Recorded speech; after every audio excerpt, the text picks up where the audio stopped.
السلام علیکم ورحمۃ اللہ وبرکاتہ۔ اگر آپ حنفی ہیں تو وہ بھی ضرورت نہیں، ولی کی ضرورت نہیں، تو آپ ایک اچھے مسلمان سے شادی کیجئے۔ حضرات دیکھیں، ڈاکٹر صاحب سے اس عورت نے سوال کیا تھا کہ میرے ولی جو ہے وہ مجھ کو زبردستی کسی گمراہ انسان سے شادی کرانا چاہتے ہیں، اور دلیل میں یہ بات ہے کہ ولی کے بغیر نکاح جائز نہیں ہے، تو میں اس معاملے میں کیا کروں؟ تو ڈاکٹر صاحب یہ بات تو ایکسیپٹ کر لیے کہ ہاں یہ قرآن میں نہیں لیکن حدیث میں یہ بات ہے کہ ولی کے بغیر نکاح جائز نہیں ہے، لیکن ڈاکٹر صاحب نے اسے جو رائے دی نا وہ یہ دی کہ آپ حنفی ہیں تو حنفی مسلک کے مطابق عمل کریں، اور حنفی مسلک میں ولی کے بغیر نکاح ہو جاتا ہے، اس میں فرض نہیں ہے۔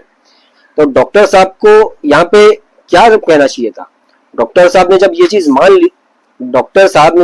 مان لی تھی کہ یہ حدیث میں ہے ولی کے بغیر نکاح جائز نہیں، تو اس کو حدیث پر عمل کرنے کی دعوت دینا چاہیے تھا، نہ کہ کسی ایک مسلک کے۔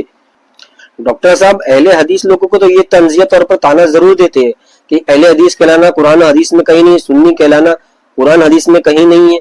تو کیا اب یہ چیز قرآن حدیث میں تھی جو آپ نے اس کو کہی کہ آپ اپنے فقہ حنفی کے مطابق عمل کریں؟ یہاں پر آپ کو نہیں دکھا کہ آپ ایک مسلک کی طرف دعوت دے رہے ہیں؟ آپ نے کہا کہ اس میں اختلاف ہے، اختلاف تو ہے نا بھائی، اختلاف کئی چیز میں، اختلاف حلالے کے مسئلے میں بھی ہے۔ آپ کہو گے کہ ایک مسلمان کو حلالہ کرنا چاہیے؟ مسئلہ جو کیا ہے نا میں ابھی آپ لوگوں کو سمجھاتا ہوں۔ دیکھیں ڈاکٹر صاحب کو اب اہل حدیث جو مسلک ہے اس سے سخت اختلاف ہے، یہ بات آپ لوگوں کو غور کر لینا چاہیے۔ ڈاکٹر صاحب اوپری طور پر بھلے ہی کہ میں حدیث پر عمل کرنے والا، حدیث پر عمل کرنے کا دعویٰ کون نہیں کرتا بھائی؟ قرآن حدیث پر ہر فرقہ کہتا ہے کہ میں قرآن حدیث پر عمل کرنے کا دعوے دار ہوں۔ قرآن حدیث پر عمل کرنے کے دعوے دار سے کوئی قرآن حدیث پر عمل کرنے والا نہیں ہو جاتا۔ حقیقی مسلک میں قرآن حدیث پر عمل کرنا فہم سلف صالحین کے منہج کے مطابق یہ ضروری ہوتا ہے۔ کیا ڈاکٹر صاحب کا یہ مسلک ہے قرآن و حدیث والا؟ کوئی اہل حدیث کی یہ دعوت دے گا، کوئی قرآن و سنت پر عمل کرنے والا کسی کو یہ کہے گا کہ آپ فلاں مسلک سے تعلق رکھتے ہیں تو اس چیز پر عمل کرے؟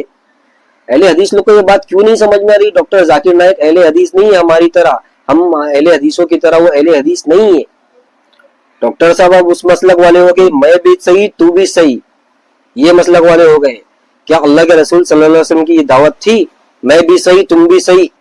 یہ کہنا کہ نکاح کو حلالے کے نکاح کو جائز کہنے والا بھی صحیح اور باطل کہنے والا بھی صحیح، اور سمندر کی تمام چیز کو حلال کہنے والا بھی صحیح، کیکڑا اور مچھلی کو مکروہ کہنے والا بھی صحیح، یہ کون سی دعوت ہے بھائی؟ حق ایک ہوتا ہے، اگر ایک چیز غلط ہے تو دوسری چیز صحیح ہوگی۔ ڈاکٹر صاحب کہتے ہیں کہ صرف اپنے آپ کو مسلم کہو، مسلم کہنے لینے سے بھائی، صرف میں کئی بار کہا مسلم صرف کہہ لینے سے یہ مسئلہ حل نہیں ہوگا۔ آپ خود اس کو فرقہ پرستی کی دعوت دے رہے کہ فلاں مسلک پر تم عمل کرو، حدیث کو چھوڑ دو، تو مسلم کہہ لینا سے حل نہیں ہوگا جب تک کہ آپ اس کی صحیح دوائی نہیں دو گے۔ صحیح آپ اس کو دوائی دیتے اس وقت کہ ہاں بھائی حدیث پہ آپ کو عمل کرنا ہے، یہ حدیث ہے ولی کے بغیر نکاح جائز نہیں۔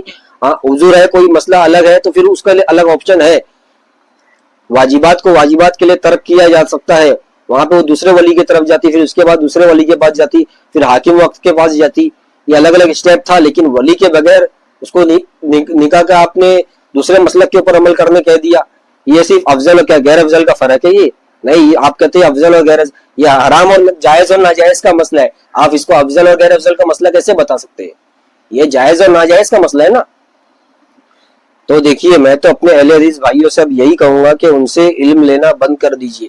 ہاں وہ غیر مذہب میں جو کام کر رہے ہیں وہ ان کی خدمات الگ ہے، لیکن اسلام کے تعلق سے، اسلامی مسئلے مسائل، اسلامی عقائد کے تعلق سے ان سے علم نہیں لیا جاتا۔ وہ اس مرتبے پہ ہے ہی نہیں کہ ان سے علم لیا جا سکے۔ ایک وقت میں اہل حدیث ان کی باتیں سنتے تھے، وہ بھی اللہ کے لیے کرتے تھے، لیکن جب آپ ان کی ساری چیزیں اب کھل کر سامنے آ رہی تو اب بھی ہم اللہ کے لیے ہی بول رہے، اپنے ذاتی اس کے لیے نہیں بول رہے بھائی کہ بھائی ہم کو ڈاکٹر ذاکر نائک کے باتوں کو رد کرنے سے کوئی وہ ملے گا، کوئی ویو ملے گا، کوئی پروموشن ہوئے گا ہمارا، نہیں۔ اب بھی ہم یہی کہہ رہے ہیں کہ بھائی اللہ کے لیے ڈاکٹر ذاکر نائک سے دینی مسئلے مسائل عقائد میں علم لینا بند کر دیجیے۔ تو اسی کے ساتھ میں اس ویڈیو کا اختتام کرتا ہوں۔ السلام علیکم ورحمۃ اللہ وبرکاتہ۔